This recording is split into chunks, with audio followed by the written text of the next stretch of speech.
I'm pregnant with your baby. She lied to stop me from leaving after she cheated. I demanded immediate testing. She admitted to 5 other men and none of us are the father. Hey viewers, before we move on to the video, please make sure to subscribe to the channel and hit the like button if you want to see more stories like this. Thanks.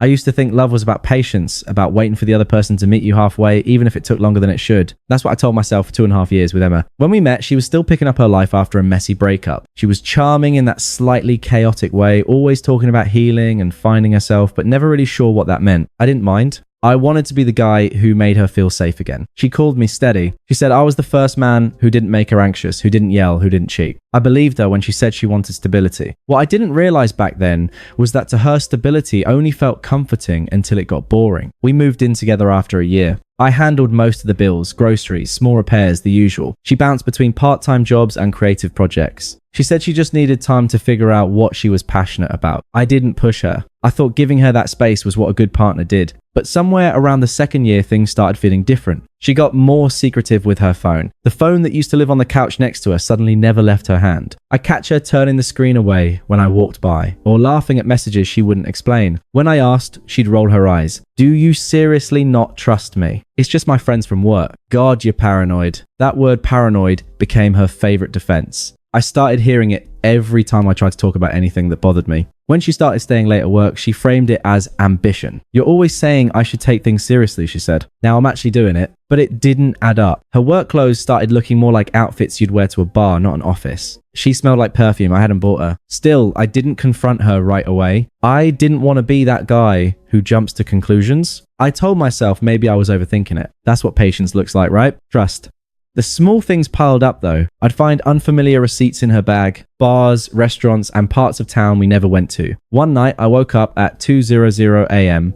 and saw her sitting on the balcony, whispering into her phone, laughing softly. When she noticed me, she jumped like she'd been caught doing something illegal. Couldn't sleep, she said quickly. Was just talking to Maya. She's going through stuff. Except Maya posted a story 10 minutes later, sound asleep with her boyfriend snoring next to her. That was when the first real crack appeared in how I saw her. But I didn't say anything that night. I just lay awake, staring at the ceiling, realizing that maybe love isn't about patience. Maybe it's about paying attention. I started noticing everything. The way she'd suddenly shower before running errands. The way she'd spend half an hour choosing an outfit just to grab coffee with a friend. The way she'd lock her phone even inside our apartment and flinch when a notification came through. There was one moment that stuck with me, the one where I think I finally knew deep down that something was happening. She was getting ready to go out with co-workers. She stood by the mirror touching up her lipstick and asked, "Do I look too much?" I said, "You look great." "Who's going?" She didn't look up. "Just some people from marketing." "Anyone I know?" She hesitated. "You don't." "It's mostly new people." Then she smiled at herself in the mirror, but it wasn't the smile she used to give me. It was like she was practicing it for someone else. She came home late that night, later than she'd ever stayed out before, and smelled like whiskey and cologne that wasn't mine. I remember sitting on the couch, pretending to be asleep when she stumbled in. I could have confronted her right then, but I didn't.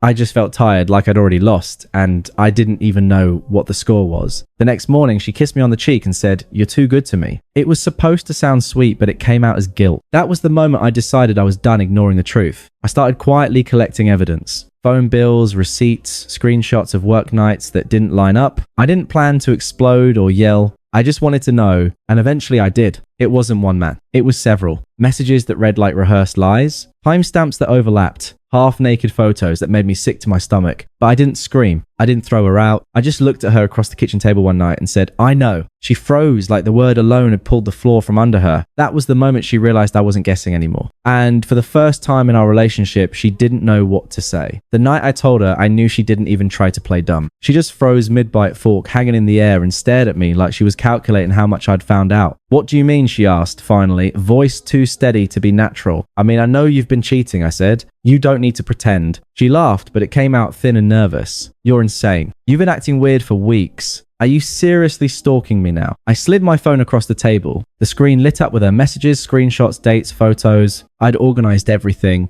I didn't even raise my voice. Her eyes darted over the screen, her face draining of color. Then she did what she always did when cornered. "Turn it back on me. I can't believe you went through my stuff. Do you even realize how violating that is?" I didn't go through anything. I said, "You left your phone on the counter while you were in the shower." The notifications did the rest. She looked down, jaw tightening. For a second, I thought she'd finally admit it. maybe even apologize. But instead, she sighed and shook her head like I was the one ruining everything. It was just texting, she said quietly. It didn't mean anything. You've been distant lately and I just needed someone to talk to. I didn't answer. I just let the silence hang there until she started fidgeting. Then she blurted out, fine. Yes. Okay. I messed up, but it wasn't serious. It just happened once and I stopped it. I didn't want to hurt you. Also, I asked because there are 5 different names in those messages. Her eyes widened. She looked caught off guard. Not that I knew, but that I'd counted. Who told you? She asked, her voice cracking. No one had to tell me, I said. You left a trail. She stood up, pacing hands, shaking. You don't understand. I was lonely. You're always so calm, so controlled. I felt invisible. You never fight for me. You never get jealous. I just wanted to feel wanted again. That's not loneliness, I said. That's entitlement. That hit her. She froze, then looked at me with tears in her eyes, the performance kicking in. Please don't say that. You're the only person who ever really cared about me. I did. I said right up until now. I stood up, walked to the bedroom, and started pulling clothes from the closet. She followed me in panic, rising in her voice. Wait. Where are you going? I'm leaving, I said. You can keep the apartment until the lease ends. I'll sort out my stuff later. She grabbed my arm. You can't just walk away. We can fix this. I don't want to fix it. And then she said it. The line that made my stomach drop. I'm pregnant. I stopped cold. What? She wiped her eyes trembling, just enough to make it look believable. I found out 2 weeks ago. I didn't know how to tell you. Please don't do this right now. I need you. For a full minute, I just stared at her. My brain couldn't decide what to feel. Anger, disbelief, confusion. 2 weeks ago, I said slowly, you were still sleeping with other people 2 weeks ago. Her expression flickered just for a second, enough to show she hadn't thought that far ahead. Then she doubled down. It doesn't matter. I know it's yours. I just know you're the one I love. I could have yelled. I could have said something cruel. Instead, I took a deep breath and said, then you won't mind getting tested. Her whole face changed. The tears stopped, instantly replaced by this look of alarm. She couldn't hide. Are you serious? You don't trust me at all. You think I'd lie about something like that? I think you already did, I said. So yes, I want a test. She shook her head, voice rising. You're stressing me out and it's bad for the baby. I can't believe you treat me like this when I'm scared and vulnerable. Emma, I said quietly, you cheated. You lied. And now you're telling me you're pregnant? You don't get to play the victim here. Her breathing got shallow, her eyes darting like she was trapped. Then out of nowhere, she switched tactics again, desperation replacing anger. Please don't leave me, she whispered. You don't understand how bad this will look. My parents will never forgive me. I need you. Just stay at least until the baby's born. I'm not staying anywhere until I know the truth. I walked past her, grabbed my keys and headed for the door. She called after me, voice breaking now. If you walk out, you'll never see me or your child again. I stopped, turned around and said, then make sure I'm the father first. Then I left. That night, she sent me 15 texts, crying, apologizing, begging, threatening. I didn't reply to a single one. I just sat in my car, parked a few blocks away, staring at the streetlights until sunrise, realizing that the woman I thought I loved had just invented a life to keep me trapped in a lie and I wasn't going to play along. The next few days were a blur of silence. I didn't block her, but I didn't answer either. Her messages ranged from pleading to furious, like she was trying on every emotion to see which one might still work on me. By day 3, she switched to guilt. Please, she texted, you're abandoning your child before it's even born. How can you be so heartless? I just stared at the screen. I didn't reply, but I did call my lawyer the same day. He wasn't a family attorney, but he had enough connections to get me the right referral. I explained the situation as clinically as I could. The cheating, the sudden pregnancy, the timing. The attorney didn't even sound surprised. Happens more often than you think, he said. You did the right thing by not engaging. We'll arrange for a formal request for paternity testing once she confirms the pregnancy through her doctor. That was the thing. I wasn't even sure she was pregnant. When we'd been together, she'd never missed a period without making a big deal about it. Now, she was supposedly 2 weeks in with no proof beyond her word, so I waited. She posted a few vague quotes on her social media. Things like, sometimes people leave when you need them most. And trust is everything until it's gone. Her friends flooded the comments with sympathy. I didn't say a word. 2 weeks later, she showed up at my place uninvited. I opened the door and there she was, eyes puffy, wearing one of my old hoodies, like it meant something. She held out a folded piece of paper. It's from my doctor, she said. I took it. The printout said estimated 5 weeks pregnant. No name on it, just a clinic logo and a date. You didn't even let them put your name on the form, I asked. She hesitated. It was a walk-in appointment. They don't always do that right away. I handed it back. Then I'll wait for the real documentation. When you have a verified report under your name, I'll pay for the DNA test myself. Her face hardened. You think I'm making this up? I think you've already lied to me 5 different ways, so yeah, I'm not taking your word for it. She glared at me, then shifted to that soft, broken tone again. I'm just scared. Okay, I didn't mean for any of this to happen. You used to care about me. I thought that meant something. It did, I said, until it stopped. She left in tears. I didn't feel relief, just exhaustion. That night, I got a call from an unknown number. When I answered, a man's voice said, "You don't know me, but I'm guessing we have something in common." He introduced himself as one of the guys she'd been seeing, a co-worker I'd met once briefly. He sounded uneasy, like he'd been rehearsing what to say. She told me she was pregnant, he said it might be mine. I didn't believe her, but she said she needed help covering some appointments. My stomach turned. When did she tell you that? About a week ago, but then she told someone else at work the same story, that he might be the father. That's how I found out about the others. How many others, I asked. He said, 4 that I know of, maybe more. Look, I'm not trying to start drama, but you should know she's been saying whatever she needs to whoever will listen. After we hung up, I just sat there in the dark for a long time. I wasn't angry anymore, just done. The next morning I texted her, "If you're serious about this, send me your doctor's information. I'll verify everything directly and arrange testing once possible. If not, don't contact me again." It took her 12 hours to respond. When she did, it was one line. "Forget it. It's not yours anyway." No explanation. No follow-up. Just that.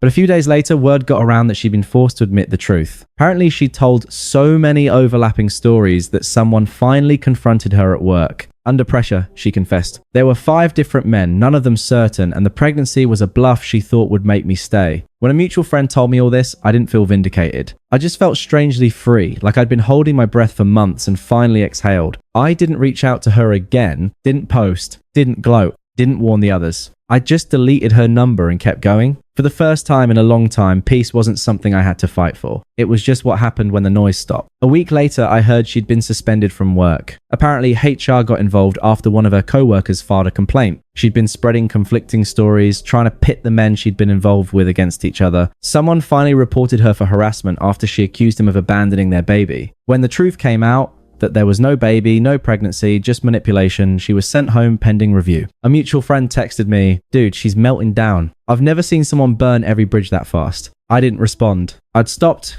participating in the gossip. Instead, I focused on fixing the mess she'd left in my own life. I cancelled the shared phone plan, removed her from the lease, and switched my number. I even changed gyms, not out of fear of seeing her, but because I didn't want any reminders of that version of my life. It's strange how fast peace starts to feel normal again once you stop feeding chaos. About 3 weeks later, she reached out from a new number. Her first message was short, "I know you hate me. I just want to talk." I didn't answer. A few hours later, another text came. "Please, I need closure. I'm sorry. I was scared you'd leave and I panicked. It was stupid, but I didn't mean to hurt you." Then a voice message. Her voice cracked halfway through. "You were the only person who ever really cared about me, and I ruined it. I know that now. Everyone at work hates me. My family won't even talk to me because they think I'm some kind of monster. I just need to hear your voice, please." I didn't listen to the rest. The next day, my buddy Ryan sent me a screenshot. She'd posted another cryptic Instagram story, a black screen with white text. "Sometimes the people who claim to love you the most are the first to abandon you." He captioned it, "Guess that's you, man." I just laughed. She's still playing the victim. Lid here. 2 days later, she called from a blocked number. Against my better judgment, I answered, "Evan." Her voice was quiet, shaky. "I just need a minute, please." I said nothing. "I know you don't trust me. I don't blame you, but I'm trying to fix my life. I just need someone who remembers who I was before all this. Can we just meet for coffee? No drama, no begging." "No," I said flatly. "Please.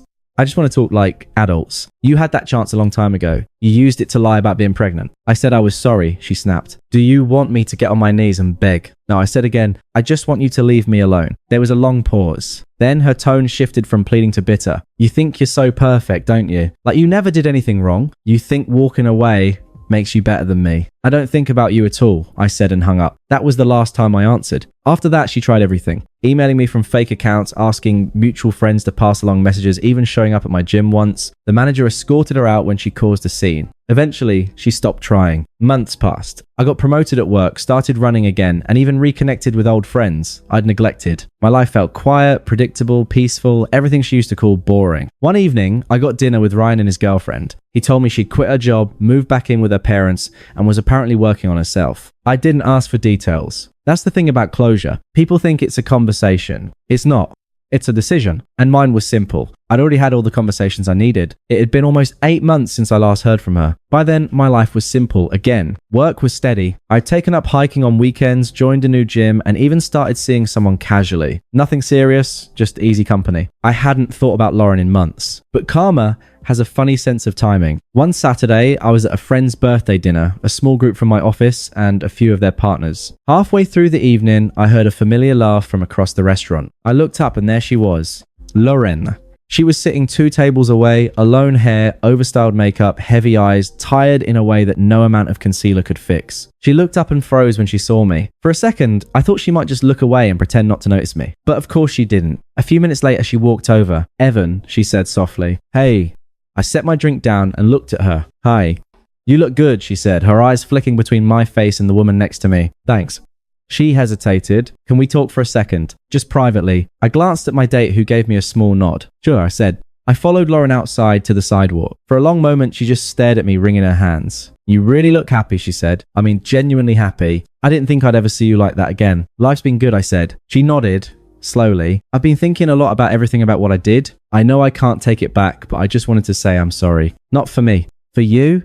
You didn't deserve that. You were the only real thing I ever had, and I threw it away." Her voice cracked, and she tried to smile through it. I was stupid. I thought I was being clever or protecting myself, but all I did was ruin something that was already good. I listened without interrupting. When she realized I wasn't rushing to comfort her, she took a deep breath and tried again. "Look, I've changed. I've been in therapy. I've stopped drinking. I've cut off toxic people. I'm not that person anymore. Maybe we could grab coffee sometime. Just talk." I shook my head. "No." She blinked like she hadn't processed the word. "Just coffee. That's all I'm asking. I don't have anything left to say, Lauren." Her voice hardened.